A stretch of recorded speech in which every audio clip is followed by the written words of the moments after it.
I grew up around cars and enjoy really everything to do with cars. Not really anything specific, just have a lot of fun working and messing with cars all day long. I'm Brian Banning. My wife and I own Antique Engine Rebuilding here in Bluffton, Indiana. We have 3 kids, 2 of which my boys come and help at the shop here sometimes. Kind of a cool little thing we get to do as a family, kind of a hobby come true. I hope I'm building a legacy to where they can look back how it started because they were involved with the process from the very beginning. My dad, he's always had his own business doing mechanical things, so I learned a lot from him. Actually, probably most of what I know is from him.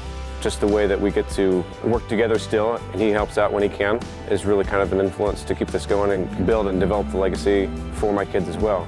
One day, I'd like to turn this into a business where they enjoy being here and eventually take it over. I hope I'm building a legacy to where they can look back and look at how it started because they were involved with the process from the very beginning.